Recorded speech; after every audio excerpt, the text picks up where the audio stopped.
नमस्कार दोस्तों स्वागत है आपका अभिषेक खरे क्लासेस में और मैं सुरेंद्र गुप्ता।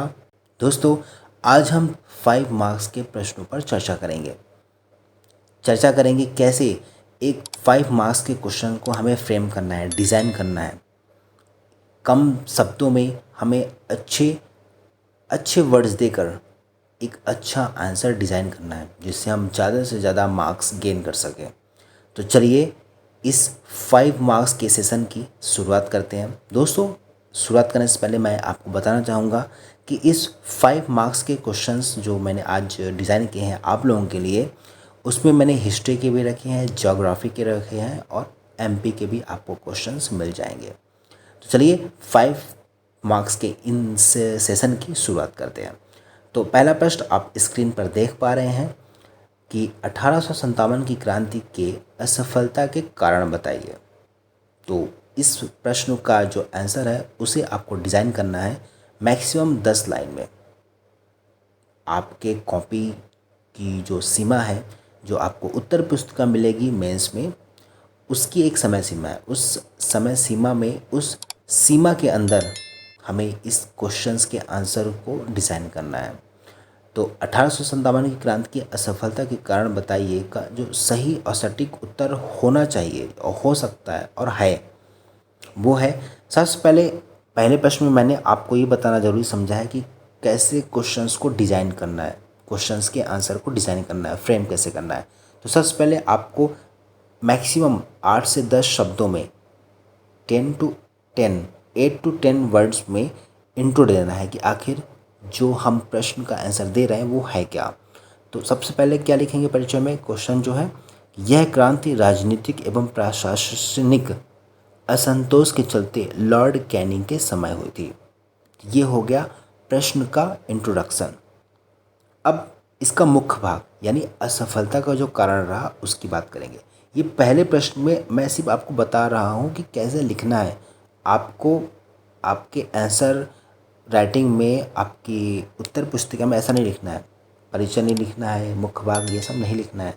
आप पहली इंट्रो देने के बाद एक स्पेस देने के बाद दूसरे में असफलता का कारण या फिर जो भी प्रश्न का मुख्य बिंदु है, जो मेन भाग है, वो राइट करेंगे। तो सिर्फ आपको बताने के पर्पज़ से मैं आपको बता रहा हूँ कि परिचय या मुख्य भाग ये सब कुछ भी नहीं लिखना है। सिर्फ मैं आपको बताने के रेफरेंस में बता रहा हूँ। ठीक है, तो परिचय हो गया। अब मुख्य भाग यानी मुख्य भाग क्या है, असफलता का कारण पूछ रहा है प्रश्न में।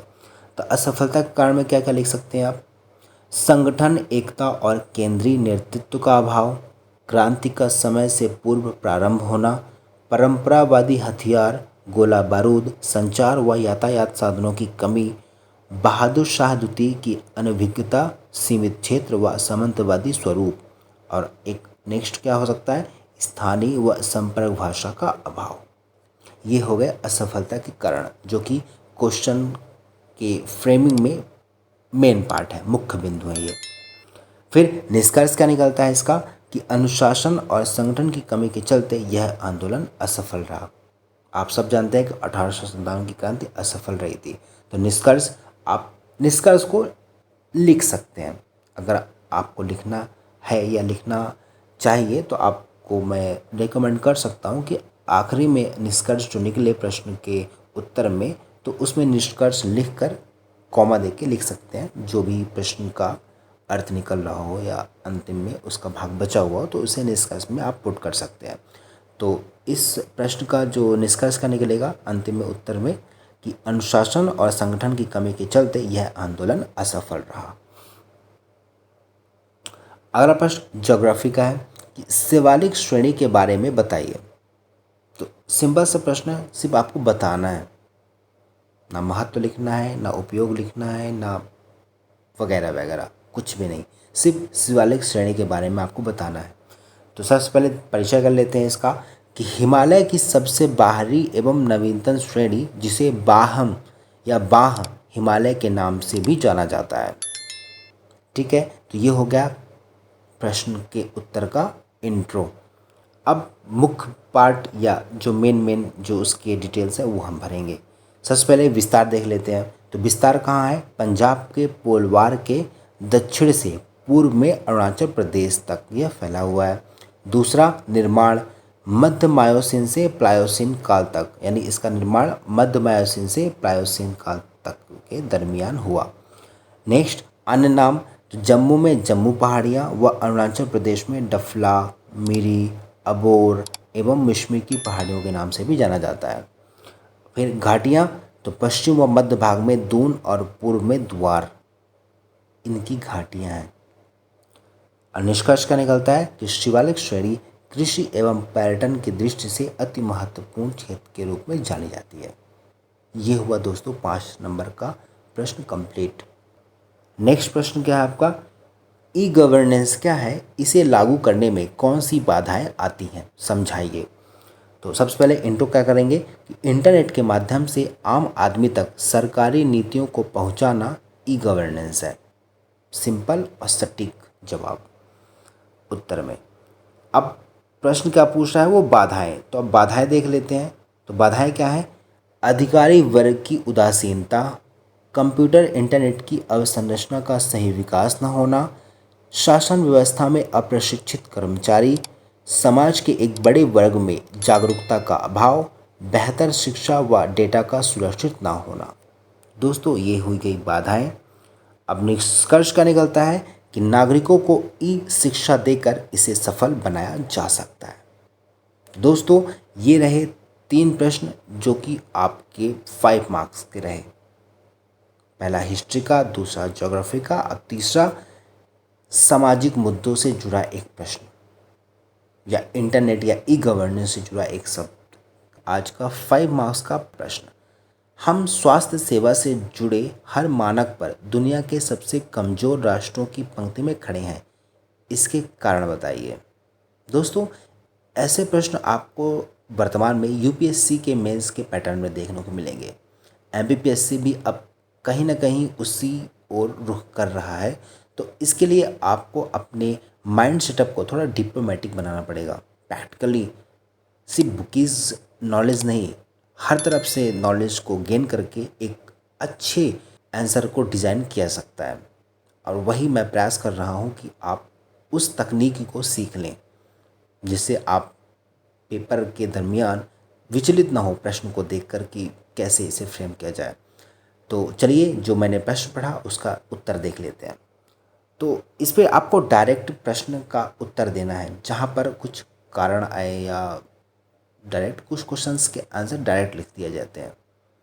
तो जैसा कि इसमें एक राय के दरमियान है कि हमारा जो देश है वहाँ पर जो स्वास्थ्य सेवाएं हैं वो हर मानक पर दुनिया के सबसे कमज़ोर राष्ट्रों में गिनी जाती है, पंक्ति में खड़ी होती है। तो इसके कारण तो आप इसका आंसर में सीधे कारण बता सकते हैं। तो कारण में क्या लिखेंगे आप कि लगभग 65,000 लोगों पर एक सरकारी अस्पताल प्रति 1000 व्यक्ति या 9 बेड और 6 डॉक्टर उपलब्ध होना, लगभग 75% चिकित्सक शहरी क्षेत्रों में, उत्तर भारत में मेडिकल कॉलेज की भारी कमी, आयुर्वेद, होम्योपैथी, यूनानी एवं प्राकृतिक चिकित्सा की अवहेलना, स्वास्थ्य क्षेत्र में जीडीपी का केवल 1 से 2% या 1.2% खर्च करना, चिकित्सा शिक्षा में अस्वस्थता के सामाजिक आर्थिक पहलुओं पर ध्यान देना। इसके बाद निष्कर्ष क्या लिख सकते हैं हम इसके बारे में कि उपयुक्त कारणों में सुधार करके इस स्थिति को बदला जा सकता है। तो एक अच्छे आंसर को आप कम शब्दों में ऐसे डिज़ाइन कर सकते हैं और आप काफ़ी अच्छा मार्क्स गेन कर सकते हैं। तो चलिए आज का नेक्स्ट प्रश्न देख लेते हैं। नेक्स्ट का प्रश्न है जो वो है हिस्ट्री का कि हर्ष को महान सम्राट कहा जाता है, समझाइए। तो अब इसका इंट्रो होगा एक कि आखिर हर्ष कौन था। तो इंट्रो में क्या लिखेंगे इसके आंसर राइटिंग में कि पुष्यभूति वंश के शासक हर्ष की गणना भारत के महान सम्राटों में की जाती है। अब महान सम्राट क्यों, ये जान लेते हैं। तो इसके लिए आप पॉइंट का यूज़ कर सकते हैं, जैसे महान विजेता एवं साम्राज्य निर्माता। तो इसके लिए आप थोड़ा सा डिटेल कर दें कि थानेश्वर के छोटे राज्य से उत्तर भारत में एक छत्र साम्राज्य की स्थापना। दूसरा, महान धर्म पारायण, उच्च कोटि का धार्मिक सहिष्णु, सभी धर्मों का आदर। तीसरा पॉइंट क्या ले सकते हैं, महान शासक, शांति सुशासन हेतु कठोर दंड विधान बनाया।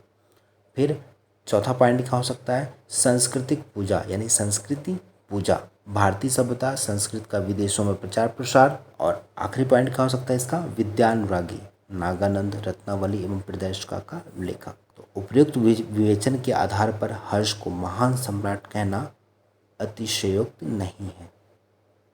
तो ये रहा, हर्ष एक महान सम्राट था या कहा जाता है, उसका एक to the point answer design.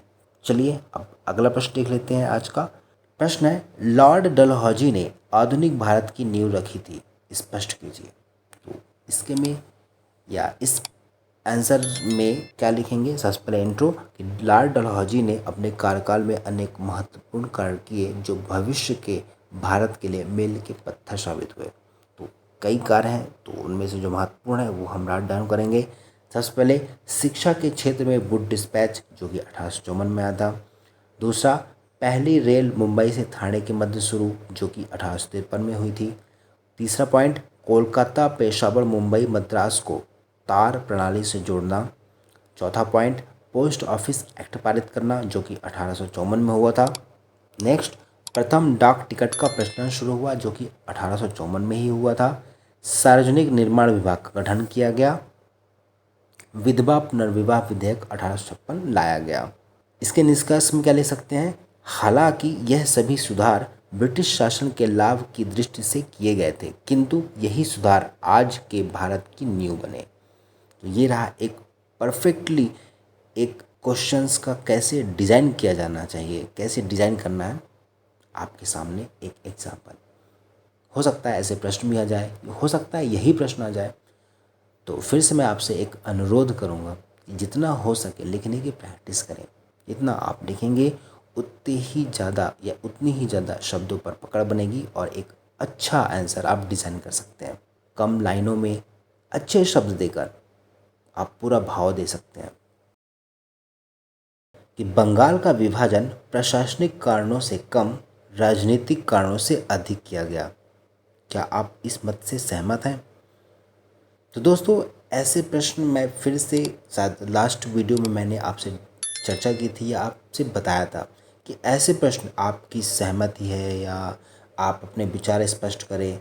ऐसे प्रश्न आपको यूपीएससी के मेंस के जो पेपर्स हैं वहाँ पर देखने को मिलते ही हैं और हमारा एमपीपीएससी भी अब वैसे ही या उसी पैटर्न पर चलने का प्रयास कर रहा है। तो मैं फिर से कहूँगा कि आप अपने सेटअप जो माइंड सेटअप है उसे थोड़ा डिप्लोमेटिक बनाएं, थोड़ा बुकीज़ के साथ यानी बुक के नॉलेज के अलावा थोड़ा सा नेचुरली ज्ञान को लेने का प्रयास करें और आसपास की जो घटनाएं घट रही हैं उसे प्रैक्टिकली इम्पैक्ट मिलाएं अपने लिखने की कला में, जिससे आप एक अच्छे प्रश्न को एक अच्छा आंसर देकर डिज़ाइन कर सके और अच्छे मार्क्स गेन कर सके। तो चलिए क्या हो सकता है इसका आंसर। तो सबसे पहले उत्तर में क्या लिखेंगे कि बंगाल विभाजन की घोषणा लॉर्ड कर्जन द्वारा 1905 में की गई थी, जिसके तहत पश्चिम बंगाल में बिहार तथा उड़ीसा और पूर्वी बंगाल में असम शामिल हुआ।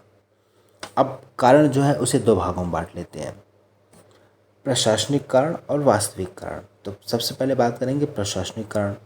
तो इतने बड़े क्षेत्र का प्रशासन एक व्यक्ति या एक स्थान से चलाने में असमर्थता। दूसरा, वास्तविक कारण, तो बंगाल में राष्ट्रीयता की लहर को शांत करना, सांप्रदायिक आधार पर फूट डालो शासन करो की नीति लागू करना, 1.70 मतलब 1.70 करोड़ बंगालियों को बंगाल में अल्पसंख्यक बनाना। निष्कर्षतः हम कह सकते हैं कि बंगाल विभाजन का कारण प्रशासनिक ना होकर राजनीतिक ज़्यादा था। तो दोस्तों एक ऐसा डिप्लोमेटिक या नेचुरलिटिक क्वेश्चंस को हम डिज़ाइन कर सकते हैं, उसके आंसर को डिज़ाइन कर सकते हैं और अपनी बात रख सकते हैं। कम शब्दों में आंसर को हम डिफाइन कर सकते हैं। तो चलिए देखते हैं फिर नेक्स्ट प्रश्न क्या है। नेक्स्ट प्रश्न है जो कि बहुत सिंपल दिख रहा है कि प्लासी के युद्ध पर संक्षिप्त टिप्पणी दीजिए। तो सबसे पहले इंट्रो करते हैं कि क्या है प्लासी का युद्ध। तो प्लासी का युद्ध 23 जून 1757 को बंगाल के नवाब सिराजुद्दौला और अंग्रेज सेनापति रॉबर्ट क्लाइव के मध्य हुआ। अब इसके बारे में थोड़ा जान लेते हैं, जिसे हमने पॉइंट के भाव से या पॉइंट के संदर्भ में रखेंगे तो ज़्यादा बेहतर होगा। मार्क्स गेनिंग में पॉइंट से, डायग्राम से मार्क्स बहुत अच्छे खींचे जा सकते हैं। तो पहला पॉइंट क्या हो सकता है इस आंसर में कि रॉबर्ट क्लाइव ने सिराजुद्दौला के विरुद्ध उनके सेनापति मीर जाफर, जगत सेठ, राय दुर्लभ और अमीर चंद के साथ षड्यंत्र रचकर उसे हरा दिया। नेक्स्ट पॉइंट क्या रख सकते हैं, मीर जाफर बंगाल का नवाब बना। उसने अंग्रेजों को युद्ध क्षतिपूर्ति हेतु 24 परगने की जमींदारी एवं 2,34,000 पाउंड दिए। निष्कर्षता क्या निकलता है इसका कि प्लासी विजय ने अंग्रेजों के मनोबल में वृद्धि, आर्थिक स्थिति सुदृढ़, कंपनी को कर रहित व्यापार की अनुमति, भारत में नींव मजबूत की। तो दोस्तों ये था एक ऐसा प्रश्न जिसका आप आंसर और भी कई तरीक़ों से दे सकते हैं, पर मैंने हमेशा कहा है और कई बार कहा है कि किसी भी आंसर को आप अगर वो क्वेश्चंस का आंसर, जो क्वेश्चन का आंसर है वो पॉइंट में बन सकता है, डायग्राम से बन सकता है, तो डेफिनेटली उसको उस वे में रखें। चेक करने वाले के लिए सहूलियत होती है उस आंसर को चेक करना। आप जितना अच्छा रिप्रेजेंट करेंगे आंसर को, उतने ही अच्छे मार्क्स गेन करेंगे। और ये कब पॉसिबल होगा, जब आप लिखने की प्रैक्टिस करेंगे, लिखने की प्रैक्टिस करते रहें। नेक्स्ट और आज का अगला और आखिरी प्रश्न क्या है, मध्य प्रदेश के सांस्कृतिक स्वरूप को भारत की सांस्कृतिक एकता के रूप में देखा जाता है तथा लघु भारत की संज्ञा दी जाती है, स्पष्ट कीजिए। दोस्तों ये था एक मध्य प्रदेश का प्रश्न। अब इसका आंसर क्या हो सकता है, कैसे आप इस प्रश्न के आंसर को फ्रेम कर सकते हैं। तो सबसे पहले इंट्रो देते हैं कि प्राचीन काल से ही मध्य प्रदेश की अपनी एक गौरवशाली सांस्कृतिक परंपरा रही है। अब कुछ ऐसे पॉइंट रखते हैं जिससे ये सिद्ध हो जाए कि लघु भारत की संज्ञा दी जाती है। तो सबसे पहले पहला पॉइंट में क्या लिखेंगे, कालिदास, भर्तृहरि, बाणभट्ट की कर्मस्थली, तानसेन, अलाउद्दीन, उस्ताद अमर खान, कुमार गंधर्व, संगीत उद्योग की साधना स्थली, राई, बधाई, सैरा, गणगौर, परधौनी, भगोरिया नृत्यों एवं माच, स्वांग, नौटंकी, गम्मत आदि नाट्यों की विविधता, खजुराहो मंदिर, सांची स्तूप, बाग एवं उदयगिरी की गुफाएं, पचमढ़ी, अमरकंटक जैसे विश्व प्रसिद्ध स्थल, ग्रामीण जनजाति लोक कला। इन्हीं सांस्कृतिक विविधता व्यापकता के कारण मध्य प्रदेश को लघु भारत कलाओं की संगम स्थली और कलाओं का घर कहते हैं। दोस्तों ये रहा एक मैक्सिमम से मैक्सिमम मार्क्स गेन करने का वे या डिज़ाइन प्रश्न के उत्तर का, जिसमें आप पॉइंट भी रख सकते हैं, जिसमें आप पैरा चेंज कर करके एक अच्छे प्रश्न का उत्तर लिख सकते हैं, रिप्रेजेंट कर सकते हैं। तो वीडियो को देखें, क्वेश्चन को नोट डाउन कर लें और जितना हो सके लिख कर लिखने का प्रयास करें। तो आज के सेशन को यहीं पर रोकते हैं। नेक्स्ट सेशन में आपसे फिर मुलाकात होगी, जिसमें मैं फिर से 3 मार्क्स के या 5 मार्क्स के या आपके 11 मार्क्स के, जो कि 200 वर्ड्स में लिखना होता है, तो उस पर भी मैं वीडियो बनाऊंगा कि आप जितना ज़्यादा आंसर फ्रेमिंग में फ्रेंडली हो सके। तो वीडियो को देखें, लाइक करें, शेयर करें और अपने जो वो दोस्त हैं जिन्हें ज़रूरत है ऐसे इंफॉर्मेशन की, उनसे ज़रूर शेयर करें, शायद आपका भी भला हो जाए। तो चलिए नेक्स्ट वीडियो में आपसे फिर मुलाकात होगी। तब तक के लिए bye bye and take care.